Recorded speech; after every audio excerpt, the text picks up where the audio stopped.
അതാണോ ഭാവിയിൽ 21ാം നൂറ്റാണ്ടിലെ കമ്മ്യൂണിസ്റ്റ് മൂവ്മെന്റിൽ കരണീയമായിട്ടുള്ളത് എന്ന ചോദ്യം ബാക്കി വെച്ചിട്ടാണ് ഗൗരിയമ്മ പോകുന്നത്. വെച്ചുകൊണ്ട് KR ഗൗരി എന്ന് പറഞ്ഞ് ഇപ്പോൾ എല്ലാവരും വിപ്ലവ നക്ഷത്രം ഝാൻസി റാണി എന്നെല്ലാം പറഞ്ഞിട്ട് വയ്ക്കുന്ന ആ മഹതിയെ കെട്ടി. നല്ല കാര്യം. ഗൗരിയമ്മ കൊടി താഴ്ത്തി കെട്ടിച്ചു എന്ന് പറയുന്നതായിരിക്കും കുറച്ചുകൂടെ ശരി. കൊടി താഴ്ത്തി കെട്ടിച്ചു, JSSന്റെ കൊടി മുതക്കിയത് പാർട്ടി കൊടി ആളുകളുടെ കണ്ണിൽ വരാവുന്ന ഏറ്റവും വലിയ മനുഷ്യാവകാശ ലംഘനങ്ങൾ അവരുടെ ശരീരത്തിൽ പോലീസ് പ്രയോഗിച്ചു. ഇരയായിരുന്നു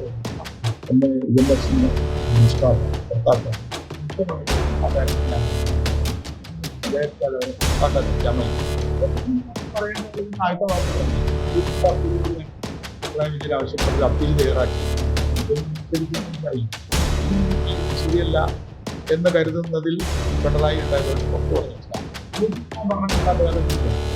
എന്താണ് CPMന്റെയും CPIയുടെയും സമീപനം? അത് ഗൗരിയമ്മയുടെ സമീപനമാണ്. റിപ്പന്റ് ചെയ്യുന്നുണ്ടോ ഗൗരിയമ്മ? നമസ്കാരം. KR ഗൗരിയമ്മയുടെ വിയോഗത്തിലൂടെ കേരള രാഷ്ട്രീയത്തിലെ ഒരു വലിയ അധ്യായം തന്നെ അവസാനിച്ചിരിക്കുകയാണ്.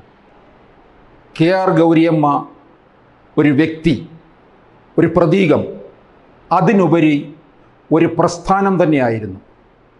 102ാമത്തെ വയസ്സുവരെയും കേരള രാഷ്ട്രീയത്തിൽ നിറഞ്ഞു നിന്ന വ്യക്തിത്വം. KR ഗൗരിയമ്മയുടെ രാഷ്ട്രീയത്തെക്കുറിച്ച് CMBയുടെ ശ്രീ CP ജോൺ മലയാളി വാർത്തയോടൊപ്പം സംസാരിക്കുന്നു.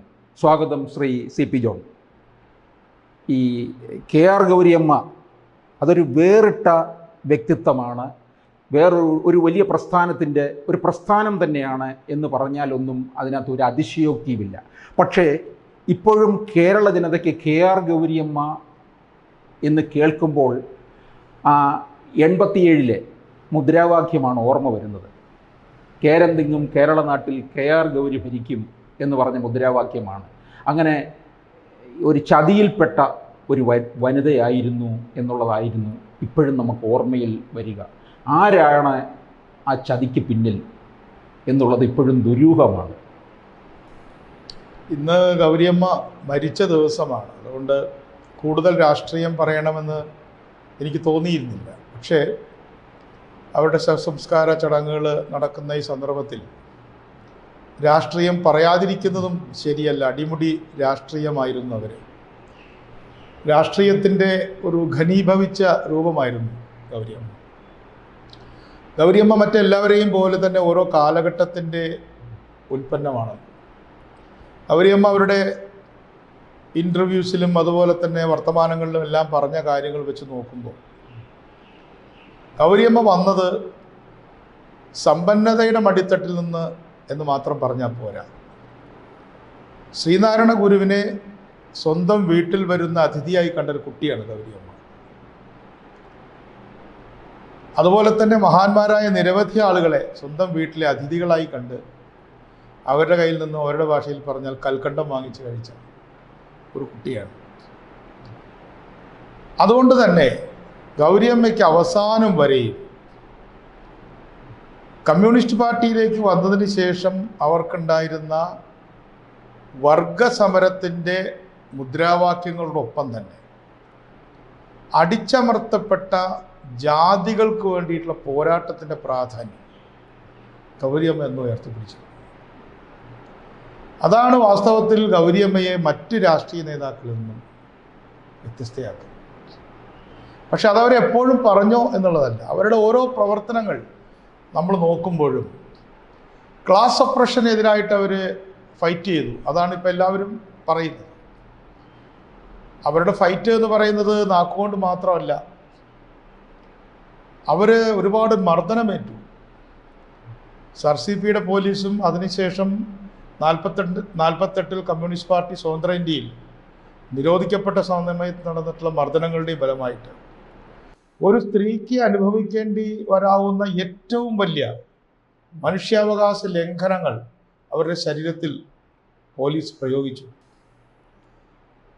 അപ്പം അത്തരത്തിൽ ഏറ്റവും ക്രൂരമായ മർദ്ദനങ്ങൾക്ക് അടിമപ്പെട്ട് അവർ വർഗസമരത്തിൻ്റെ ഭാഗമായിട്ട് നിന്നു. പുന്നപ്ര വയലാർ സമരത്തിൽ ഗൗരിയമ്മ പങ്കെടുത്തിട്ടില്ല. അവരെപ്പോഴും പറയാറുണ്ട്, ഞാൻ പുന്നപ്ര വയലാർ സമരത്തിൽ പങ്കെടുത്തിട്ടില്ല. പക്ഷേ സമരം 46-ലാണ് നടന്നത്. അന്ന് ആ സമര രംഗത്ത് അവരില്ല. പക്ഷേ അത് കഴിഞ്ഞ ഉടനെ നടന്ന ക്രൂരമായ മർദ്ദനങ്ങൾ, ആ മർദ്ദനങ്ങളിൽ ഒന്ന് അവരുടെ സഹോദരൻ തന്നെയായിരുന്നു ഇര. അദ്ദേഹം പിന്നെ നാട് വിട്ടു പോയിട്ട് തിരിച്ചു വന്നിട്ടില്ല, ഗൗരിയമ്മയുടെ ഒരു സഹോദരൻ.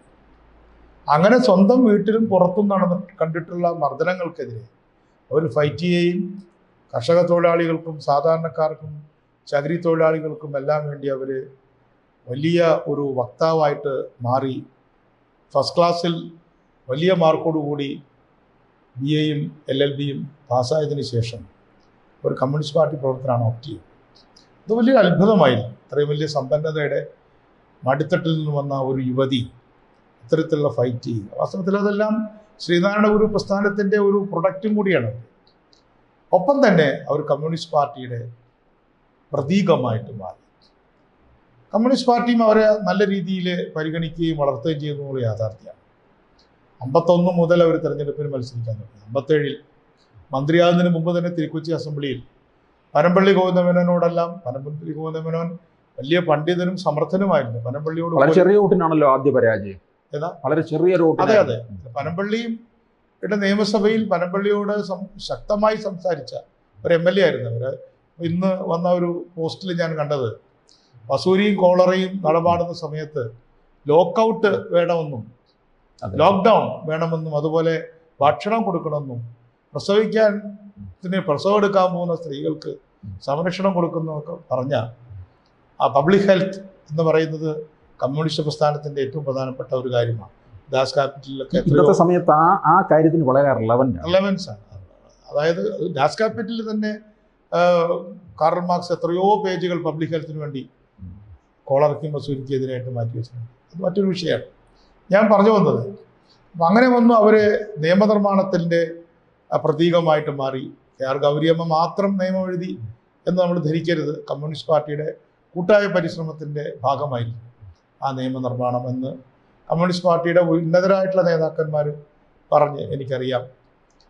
CH കണാരൻ, പന്തളം ER, അതേപോലെ തന്നെ എത്രയോ നേതാക്കന്മാർ, AKG തുടങ്ങിയിട്ടുള്ള മറ്റ് സമര നേതാക്കന്മാർക്ക് പുറമെ വെളിയം ഭാർഗവൻ തന്നെ എന്നോട് ആ കാര്യം പറഞ്ഞിട്ടുണ്ട്. അതേപോലെ തന്നെ ചന്ദ്രശേഖരൻ നായർ ആ കാര്യം എന്നോട് വിശദമായിട്ട് പറഞ്ഞിട്ടുണ്ട്. എങ്ങനെയാണ് ഗൗരിയമ്മയെ അന്ന് കമ്മ്യൂണിസ്റ്റ് പാർട്ടി കോച്ച് ചെയ്തത്, MLA-മാരും അല്ലാത്തവരുമായിട്ടുള്ള ആളുകൾ എങ്ങനെയാണ് കോച്ച് ചെയ്തതെന്നും ഒടുവിൽ അവർ അത് പൈലറ്റ് ചെയ്യണം, വളരെ സമർത്ഥമായിട്ട് പൈലറ്റ് ചെയ്തു. അത് 5-ാം തീയതി അധികാരത്തിൽ വന്ന ഗവൺമെൻറ് 11-ാം തീയതി ഓർഡിനൻസ്, ഒഴിപ്പിക്കലിനെതിരായിട്ടുള്ള ഓർഡിനൻസ് കൊണ്ടുവരുന്നു. പിന്നീട് 67-ലെ ഭൂപരിഷ്കരണ നിയമം സമ്പൂർണ്ണമാക്കുന്നതിന് ഇടയിൽ R ശങ്കറിൻ്റെ ഗവൺമെൻറ് കൊണ്ടുവന്ന ഭൂപരിഷ്കരണ നിയമത്തെ ഭേദഗതി ചെയ്തുകൊണ്ടുള്ള ഭേദഗതി നിയമം വരുന്നു. ഇതെല്ലാം ചരിത്രത്തിൻ്റെ ഭാഗമാണ്. വ്യവസായ മന്ത്രിയാവുന്നു, കൃഷി മന്ത്രിയാവുന്നു. ഞാൻ ഗൗരിയമ്മയോടൊപ്പം പ്ലാനിംഗ് ബോർഡിൽ ഇരുന്നിട്ടുണ്ട്. പാർട്ടിയുടെ നിരവധി വേദികളിൽ, കമ്മിറ്റികളിലല്ല, അവരോടൊപ്പം പങ്കെടുക്കുകയും പ്രവർത്തിക്കുകയും ചെയ്തിട്ടുണ്ട്. അതിൻ്റെയൊക്കെ ഒരുപാട് അനുഭവങ്ങളുണ്ട്. പക്ഷെ അതിലേക്കൊന്നും ഞാനിപ്പോൾ കൂടുതൽ കടന്നു പോകുന്നില്ല. അതെല്ലാം വേറൊരു സന്ദർഭത്തിൽ വേണം. പക്ഷെ അങ്ങനെ പാർട്ടി കൊണ്ടുവന്നെങ്കിലും ഞാൻ തുടക്കത്തിൽ ചോദിച്ച പോലെ ഈ CPM-ൻ്റെ ഒരു ജാതി രാഷ്ട്രീയവും സ്ത്രീ വിരുദ്ധതയുമല്ലേ KR ഗൗരിയെ മുഖ്യമന്ത്രി പദത്തിൽ നിന്ന് അകറ്റിയത്? നേരെ തിരിച്ചു പറയാനാണ് ഞാൻ ആഗ്രഹിക്കുന്നത്. അത് CPM-ൻ്റെ മാത്രമല്ല, നമ്മുടെ സമൂഹത്തിൽ നിലനിൽക്കുന്ന പിന്നോക്ക വിരുദ്ധതയുടെയും സ്ത്രീ വിരുദ്ധതയുടെയും ഇരയായിരുന്നു ഗൗരിയമ്മ. അത് പിന്നെ മാർക്സിസ്റ്റ് പാർട്ടിക്കോ കമ്മ്യൂണിസ്റ്റ് പാർട്ടിക്കോ വേണ്ടി മാത്രം അത് കൊടുത്താൽ അവർ പണങ്ങും, ബാക്കി എല്ലാവരും പണങ്ങും, ഇതിൻ്റെ ബാക്കി വക്താക്കൾ പണങ്ങിക്കളയും.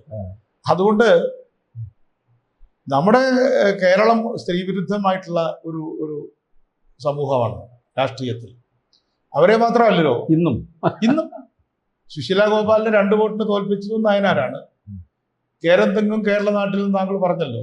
87-ൽ MVR-നെ പുറത്താക്കിയതിനു ശേഷം CMP രൂപീകരിക്കപ്പെട്ട് വീണ്ടും ആ സ്പേസ് ഉപയോഗിച്ച് ഗൗരിയമ്മയെ മാറ്റി മുഖ്യമന്ത്രിയായത് നായനാരാണ്. നായനാർ ഒരു വർഗീയവാദിയാന്ന് പറയല്ല ഞാൻ. നായനാർ CPM-ൻ്റെ അന്നത്തെ പ്രതീകമായിട്ട് മാത്രം കണ്ടാൽ ഞാൻ വളരെയധികം റെസ്പെക്ട് ചെയ്യുന്ന ആളാണ് നായനാർ വ്യക്തിപരമായിട്ട്. ഏറ്റവും നല്ലൊരു കമ്മ്യൂണിസ്റ്റുകാരൻ. പക്ഷേ ആരുടെയും കുറ്റമായിട്ട് കാണണ്ട, നമ്മുടെ കുറവായിട്ട് കണ്ടാൽ മതി. അതുകൊണ്ട് ഗൗരിയമ്മ ഉയർത്തിയിട്ടുള്ള പൊളിറ്റിക്സ് ഇന്ന് എവിടെ നിൽക്കുന്നു എന്ന് പരിശോധിക്കേണ്ടത് വളരെ പ്രധാനമാണ്. MBR കൂടുതലും ക്ലാസ് പൊളിറ്റിക്സ് കൈകാര്യം ചെയ്തതാണ്. MBR കറണ്ട് പൊളിറ്റിക്സ് കൈകാര്യം ചെയ്തതാണ്. ക്ലാസ് പൊളിറ്റിക്സും അതിൻ്റെ ഭാഗമായിട്ടുള്ള ഐക്യമുന്നണി രാഷ്ട്രീയം, അതിൻ്റെ പേരിലാണല്ലോ ബദൽ രേഖയും മറ്റും ഉണ്ടായത്. അതിൻ്റെ അടിസ്ഥാനത്തിൽ MBRനെ പുറത്താക്കി, MBR പുറത്തു വന്നു, പാർട്ടി ഉണ്ടാക്കി. പിന്നീട് MBR ഗൗരിയമ്മയെ സമീപിക്കുന്നുണ്ട്. ഞാൻ ആ കാര്യത്തിൽ MBRനെ അസിസ്റ്റ് ചെയ്ത, ഞാൻ അദ്ദേഹത്തിൻ്റെ ജോയിന്റ് സെക്രട്ടറി ആയിരുന്നല്ലോ.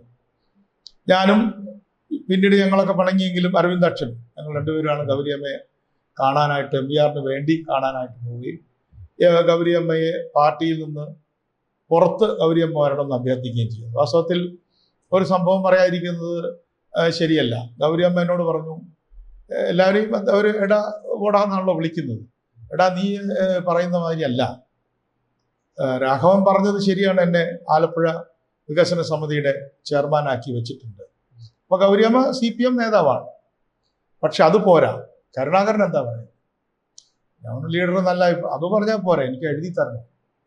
ഞാനിപ്പോൾ മുഖ്യമന്ത്രി അത് ശ്രീ K കരുണാകരൻ, അങ്ങനെ എനിക്ക് പറയാനുള്ള ഭയങ്കര സ്വാതന്ത്ര്യം ഉണ്ടായിരുന്നു. അങ്ങനെ ഗൗരിയമ്മയ്ക്ക് എഴുതി തരൂ എന്തെങ്കിലും കാര്യങ്ങൾ രാഷ്ട്രീയത്തിൽ, അല്ല ഒരു കടലാസ് വേണം, അല്ലാതെ പറ്റില്ല. എല്ലാവരും കൂടെ ആലോചിച്ചു. അപ്പോൾ ഗൗരിയമ്മ ഒരു കത്ത് മുഖ്യമന്ത്രി കരുണാകരൻ എഴുതി. അത് ആലപ്പുഴ വികസന സമിതിയെ സംബന്ധിച്ചാണ്. ആലപ്പുഴ തുറമുഖ വികസനമാണ്. അതുകൊണ്ടാണ് MBR ഇടപെട്ടത്. MBRലെ സമർത്ഥനായ കമ്മ്യൂണിസ്റ്റുകാരനും രാഷ്ട്രീയ നേതാവ്. ഗൗരിയമ്മയുടെ അസംതൃപ്തിയെ എങ്ങനെ CPMൽ നിന്ന് ഗൗരിയമ്മയെ അടർത്തിയെടുക്കാനുള്ള മാർഗമാക്കാമെന്ന് ആലോചിച്ചിട്ടാണ് തൻ്റെ തുറമുഖ വകുപ്പ് മന്ത്രി എന്നുള്ള സ്ഥാനം ഉപയോഗിച്ച് ഗൗരിയമ്മയെ ചെയർമാനാക്കുക. അപ്പോൾ ആഞ്ചലോസ് എല്ലാവരും ഉണ്ട്, ആലപ്പുഴയുടെ ചുറ്റുപാടുള്ള MPമാർ MLAമാരിലാണ്. ആഞ്ചലോസ് കൊണ്ട് രാജിവെക്കാൻ പറഞ്ഞു. ആഞ്ചലോസ് രാജിവെച്ചു. ആഞ്ചലോസ് പിന്നീട് പുറത്താക്കപ്പെട്ടത് വേറൊരു കഥയാണ്. എന്തായാലും വേണ്ടില്ല, ഗൗരിയമ്മ ലീഡർക്ക് കരുണാകരന് മുഖ്യമന്ത്രി എന്ന രീതിയിൽ MLAയുടെ ലെറ്റർ പാഡിൽ കത്തയക്കുകയാണ്. ആ കത്തുമായിട്ട് ഞാൻ ലീഡറെ കാണാൻ പോവുകയാണ്. പക്ഷെ അന്ന് അദ്ദേഹം ഡൽഹിയിലാണ്. ഡൽഹിയിൽ അന്ന് PV നരസിംഹറാവു ഗവൺമെൻറ്റിൻ്റെ ഒരുപാട് പ്രശ്നങ്ങൾ കൈകാര്യം ചെയ്യുന്നത് ലീഡറായിരുന്നു. പിന്നീട് PV നരസിംഹറാവു തന്നെയാണ് ലീഡറെ മാറ്റിയതുള്ള മറ്റൊരു ചരിത്രമാണ്. അപ്പം അന്ന് ലീഡറെ ചെന്ന് കാണാനൊന്നും പറ്റില്ല. എനിക്കൊക്കെ സ്പെഷ്യൽ പെർമിഷനാണ്. കേരള ഹൗസിൻ്റെ ഒരു മുറിയിൽ അദ്ദേഹം ഇരിക്കുകയാണ്.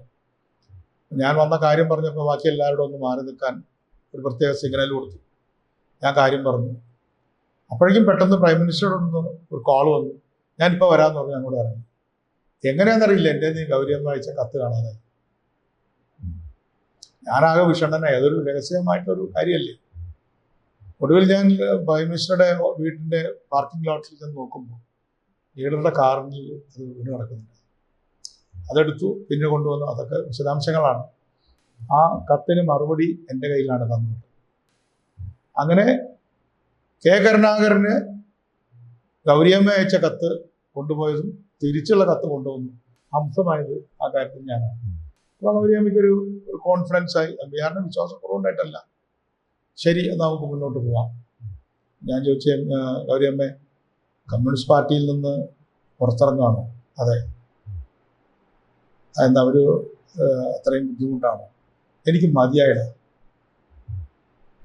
എനിക്ക് മതിയായി. എന്നെ EMSന് എന്നെ ഇഷ്ടമല്ല, പുറത്താക്കുകയാണ്. ഓരോ കാര്യങ്ങൾ പറഞ്ഞ് എന്നെ ക്ഷോഭിക്കുകയാണ്. കമ്മിറ്റി പോകാൻ വയ്യ. ഈ AKG സെന്ററിൽ ഇന്ന് AKG സെന്ററിൽ കൊടി താഴ്ത്തി കെട്ടി, നല്ല കാര്യമാണ്. ഗൗരിയമ്മ കൊടി താഴ്ത്തി കെട്ടിച്ചു എന്ന് പറയുന്നതായിരിക്കും കുറച്ചും കൂടെ ശരി. പക്ഷേ ആ AKG സെന്ററിൽ നിന്ന് വളരെ ദുഃഖത്തോടു കൂടിയാണ് അവർ ഇറങ്ങിയത്. എന്നോട് പറഞ്ഞ വാക്കതാണ്, എനിക്ക് മതിയായി, എനിക്കിനി പാർട്ടി വേണ്ട. ഇനി ഞാൻ നിന്നോടൊരു കാര്യം പറയാം, ഞാൻ ഇനി കമ്മ്യൂണിസ്റ്റ് പാർട്ടി ഉണ്ടാക്കുന്നില്ല. അപ്പം MBR പറഞ്ഞു, അതല്ല നമ്മളെ പാർട്ടി ഒരുമിച്ചു.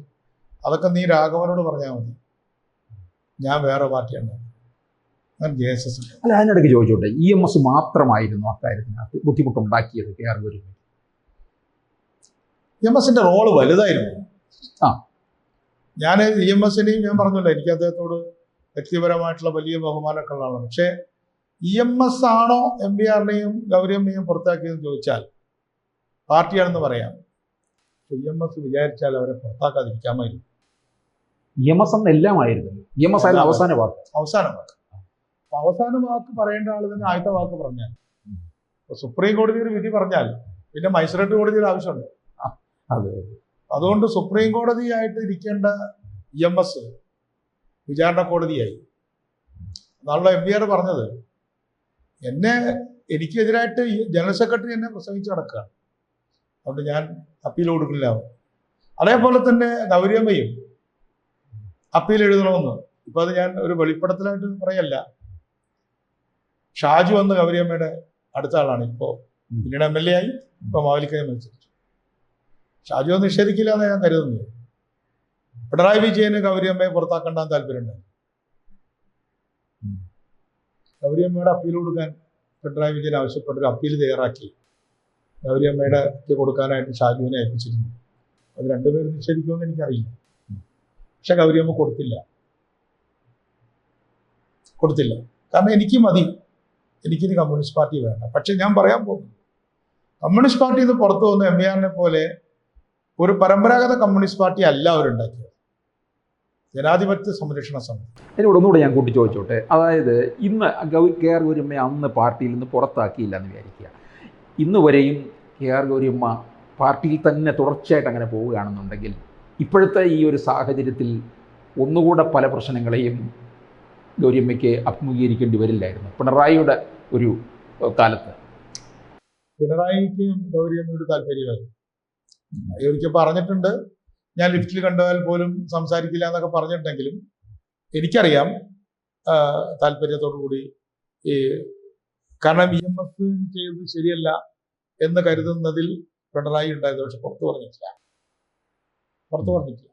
പിന്നീട് ഇതൊക്കെ പിന്നെ വലിയ ഡിഫറൻസ് ആയല്ലോ. EMS എപ്പോഴും CIT കൂടെയായിരുന്നു. CIT ലോബി എന്നാണ് പറഞ്ഞിരുന്നത്.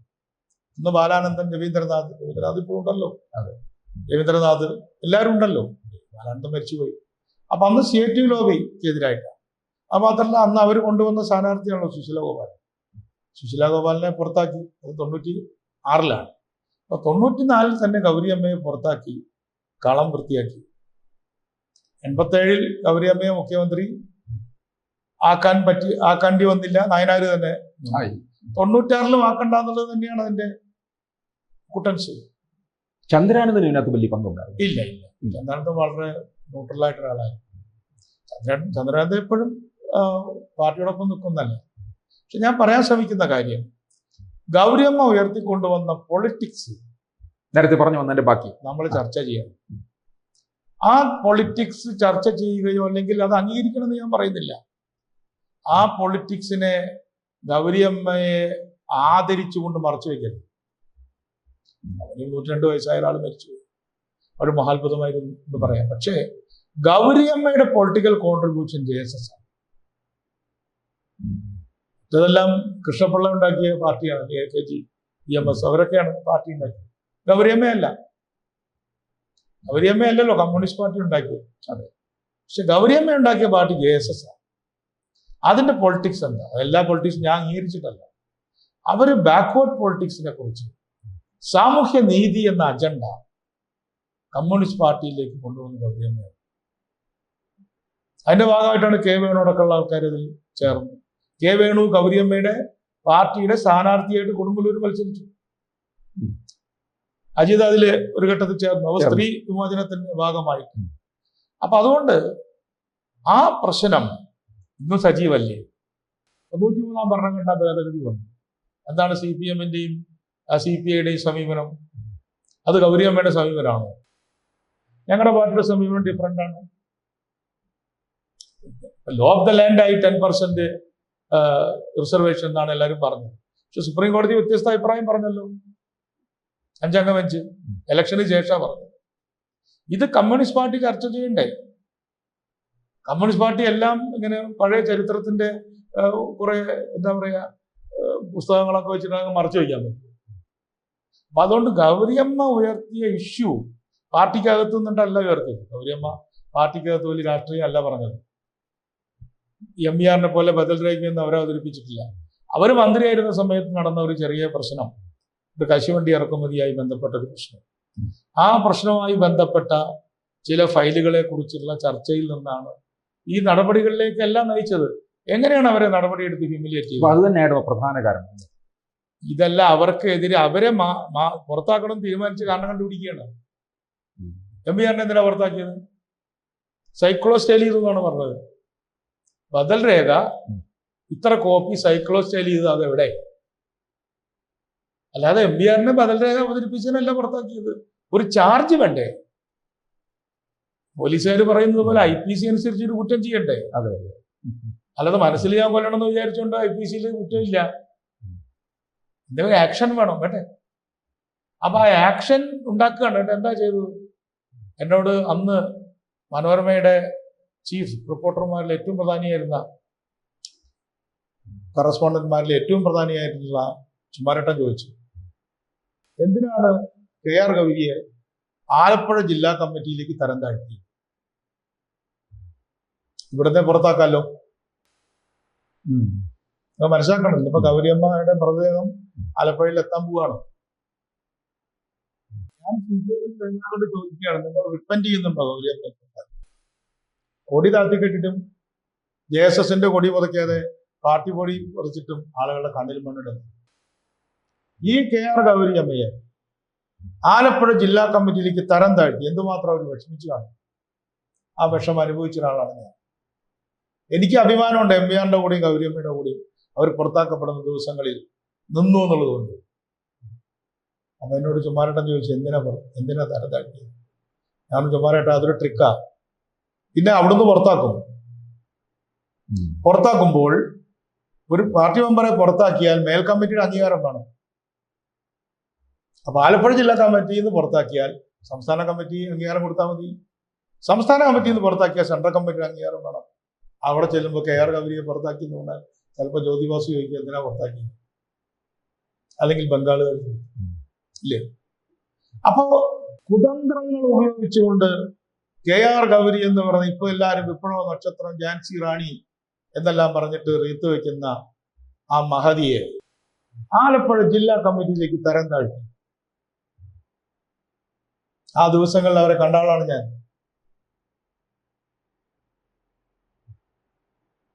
എംപിആറിനെ സസ്പെൻഡ് ചെയ്തപ്പോൾ കണ്ട ആളാണ് ഞാൻ. ചാത്തുണ്ണി മാഷെ പുറത്താക്കിയപ്പോൾ കണ്ട ആളാണ്. എന്തിന് KPRനെ പുറത്താക്കുമ്പോൾ ഞാൻ ഒരു കൊച്ചുകുട്ടിയാണ്. എന്തിനു വരെയൊക്കെ പുറത്താക്കി? KPR Gopalan, Chathunni master, MV Raghavan, KR Gauri. Party എന്താണ് കുറിച്ച് റീത്ത് വെച്ചപ്പോൾ സ്വന്തം തെറ്റുകളുടെ പുറത്താണ് റീത്ത് വെക്കേണ്ടത്. അല്ലെങ്കിൽ അത് തെറ്റാണെന്ന് പറയണം. ഇപ്പോൾ JSS ശിഥിലമായി. ഇപ്പോഴും JSSന്റെ നിങ്ങൾ സ്റ്റേറ്റ് ഇലക്ഷൻ കമ്മീഷന്റെ ഞാനിപ്പോൾ എടുത്ത് നോക്കി, ഗൗരിയമ്മ ചെയർമാനാണ്, ജനറൽ സെക്രട്ടറി. പിന്നീട് പല പല പ്രശ്നങ്ങൾ അവരുണ്ടായി. അവർക്ക് ഇടതുപക്ഷ മുന്നണിയോടൊപ്പം വന്നു. UDF അത് മുന്നണിയിൽ വന്നിട്ടും മാനസികമായിട്ടൊരു ഇതിലല്ലായിരുന്നല്ലോ ഗൗരിയമ്മ.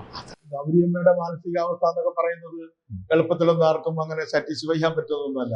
ഇടയ്ക്കൊക്കെ പോയി കാണാറുണ്ട്. എന്തായാലും പൊളിറ്റിക്കലായിട്ട് അവർ 2014 LDF മുന്നണിയിലേക്ക് വന്നു.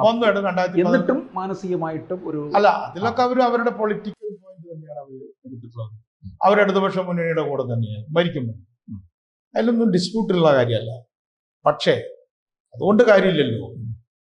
എന്തിനവരെ CPM ഒന്ന് പുറത്താക്കി എന്ന ചോദ്യം 10-3 കൊണ്ടായിരിക്കുന്ന പോലെ അവിടെ കിടക്കുകയാണ്. അവിടെ നിൽക്കുകയാണ് ആ ചോദ്യം അന്തരീക്ഷത്തിൽ. എന്തിന് പുറത്താക്കി തെറ്റായിരുന്നു. ആർജവം ഉണ്ടെങ്കിൽ അത് പറയണം. ഇന്ന് പറയണമെന്നല്ല, അത് പറയണം. KPR മരിച്ചപ്പോഴും ഇതേപോലെ തന്നെ ഡെഡ് ബോഡി അവരാണ് എടുത്തത്, പാർട്ടി ഓഫീസിൽ കൊണ്ടുവച്ചു. MBR മരിക്കുന്നതിന് മുമ്പ് MBRന് എത്രയോ കാലം സംസാരിക്കാൻ പറ്റിയില്ല. ആ സമയത്ത് MBRന്റെ ചില മക്കളിൽ ചിലരും സഹപ്രവർത്തകരിൽ ചിലരെയും കസ്റ്റഡിയിലെടുത്ത് MBRനെ സ്വന്തമാക്കാനുള്ള ഒരു ശ്രമം നടന്നു. അപ്പൊ കമ്മ്യൂണിസ്റ്റ് പാർട്ടിയിൽ പ്രവർത്തിക്കുകയും അതിനെ വിമർശിക്കുകയും ചെയ്തവരെ പുറത്താക്കുക, വേട്ടയാടുക, അതിനുശേഷം അവര് മരിക്കുന്ന സമയമാകുമ്പോൾ അവരെ ഓൺ ചെയ്യുക. ചെയ്തോട്ടെ, എനിക്ക് ആക്ഷേപമില്ല. AKG സെന്ററിൽ കൊടി താഴ്ത്തി കിട്ടി, നമ്മുടെ പാർട്ടി ഓഫീസിൽ ഞങ്ങളും കൊടി താഴ്ത്തി കിട്ടി, നല്ല കാര്യം. ഗൗരിയമ്മയുടെ ശരീരത്തിൽ പാർട്ടിയുടെ കൊടി, കമ്മ്യൂണിസ്റ്റ് പാർട്ടിയുടെ കൊടി, അവരതിന് എത്രയോ അർഹിക്കുന്നുണ്ട്. അവരുടെ പാർട്ടി അതല്ല. അത് JSS ആണ്. അത് JSSകാരെ പറയേണ്ടത് ഞാനല്ല. പക്ഷേ ഒരു കമ്മ്യൂണിസ്റ്റുകാരൻ എന്നുള്ള രീതിയിൽ ഞാൻ പറയുന്നു, കമ്മ്യൂണിസ്റ്റ് പാർട്ടി തന്നെ ഫിക്സഡ് അവസാനം സത്യം തുറന്നു പറയാം.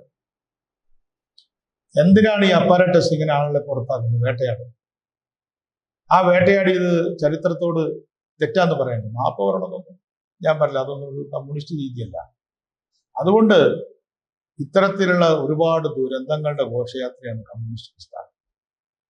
KPR, MBR, Chathunni master, Gouriamma, ഇവരൊക്കെ സാധാരണക്കാർക്കും പാവങ്ങൾക്കും വേണ്ടി ഫൈറ്റ് ചെയ്ത ആളുകളാണ്.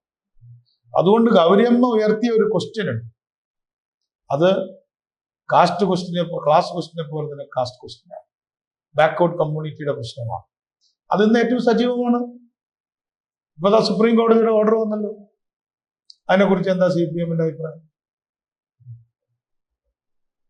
ഗൗരിയമ്മ ഉയർത്തിയ പൊളിറ്റിക്സ് അല്ലേ ഇപ്പൊ പറഞ്ഞത്?